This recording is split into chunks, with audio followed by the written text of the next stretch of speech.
invisible one. I will do something visible for the invisible one. I will do something visible for. Hi, I'm Michelle Rousseau, and I'm here today with Beth Lapin. Welcome to a special presentation of the ABCs of Education. Today we'll be talking about ecotherapy. We want to thank our good friend Jerry Rankin for asking us to be on this special show. Jerry's the producer and director. If you would like to send Jerry any suggestions or make any comments, just get in touch with us at the abced@yahoo.com. I hope you enjoy our presentation. So welcome, Beth. Thank you, Michelle. So Beth, you're an ecotherapist. What exactly is ecotherapy? Let me ask you a question. Sure. When you've been having a difficult problem or something you've had to work through, have you ever gone out for a walk to try to figure out what the next step is? Have you ever done that? Yeah, I don't go out and walk as often as I'd like to, but I have at times. I have experienced that. A lot of times that's what people find as a way to help solve some of their problems. They go out, they walk.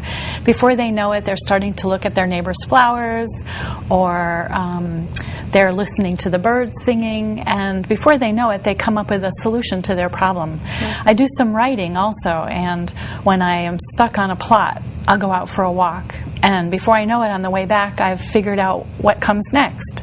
Some people like to go to the ocean or to the river, Right. and they find that sitting by the river is very calming and peaceful, and hearing the waves and the water wash up. Yes. You've done that? Yes, Yeah. of course.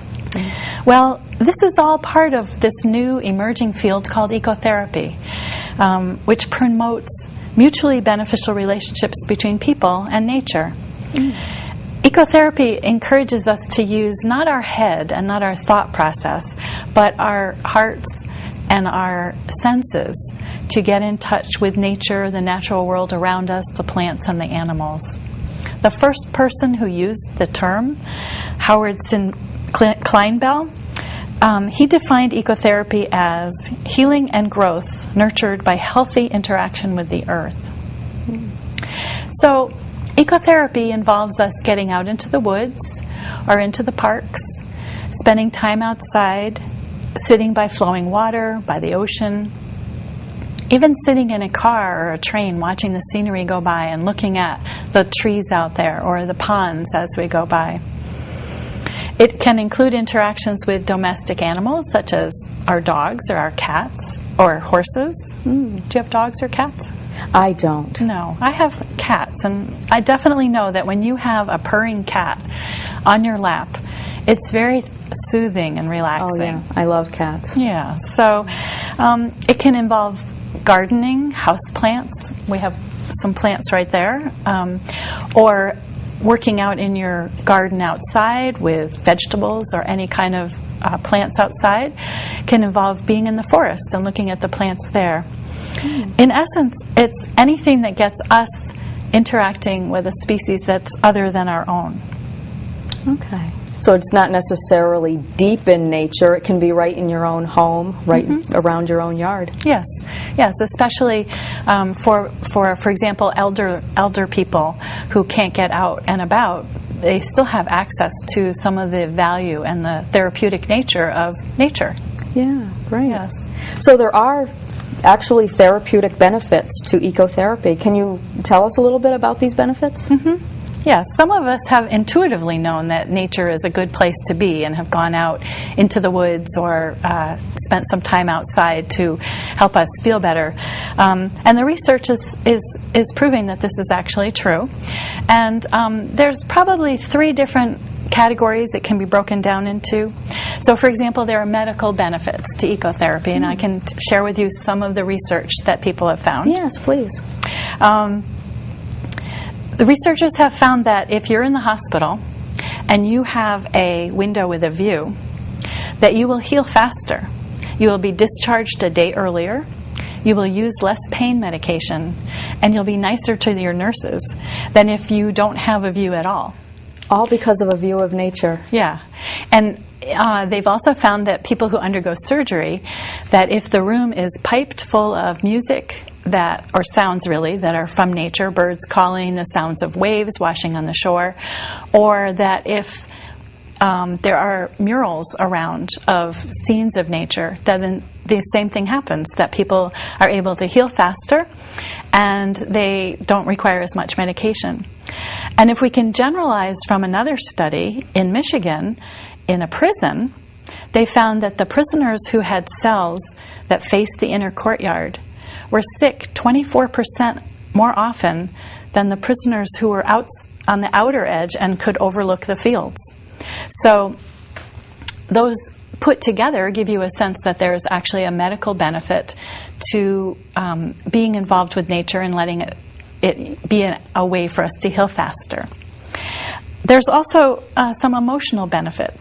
Oh, yeah, I can imagine. To being out in nature. Have you ever experienced some of those? Yes, that I can say I've experienced, just being out in the fresh air. Well, the studies have demonstrated that our time in nature is very therapeutic. It helps our emotional well-being. That people report they feel more relaxed. Their blood pressure actually goes down. So that's all beneficial. Wow. So it's not just something that people imagine. This has really been measurable. Yes, yes. Wonderful. And people report an increased sense of self-esteem. They're more cooperative and kind to each other. They're more patient.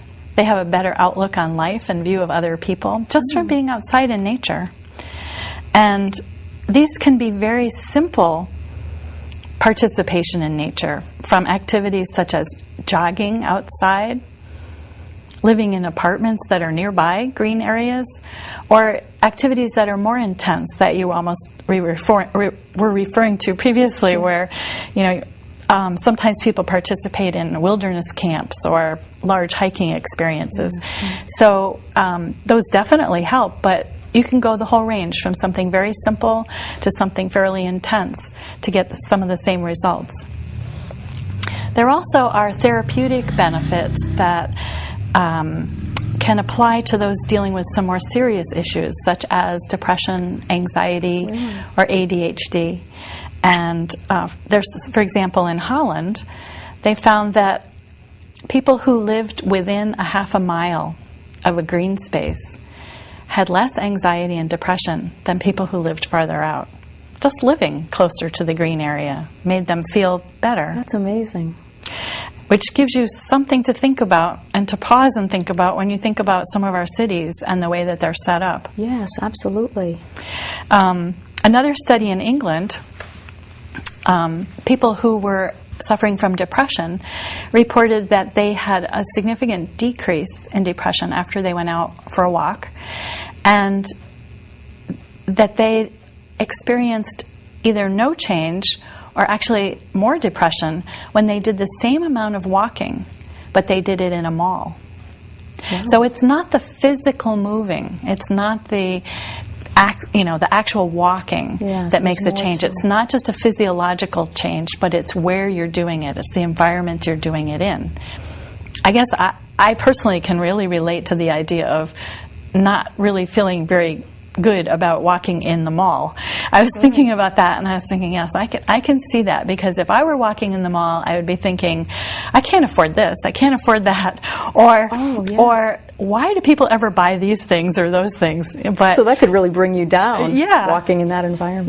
Yeah, definitely. So, and it was interesting because I was doing a presentation with some recreational therapists and telling them a little bit about this, and it was the weather was hot. It was one of our hot days, and the recreational therapists were being encouraged to change their field trip for the elderly people because it was so hot. And instead of taking them to the park where they were going to go, they were being encouraged to take them to the mall.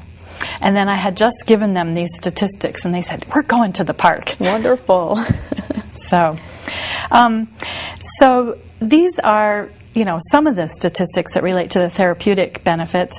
In addition, people who have concentration problems with ADHD, there's some research that shows that office workers can pay much more attention to detail if they actually have a window next to them, which they can look out of. And obviously you'd like that window to be overlooking something more natural than the next building. Right. But there's also been some research that shows that time outside in nature actually increases children's academic achievement.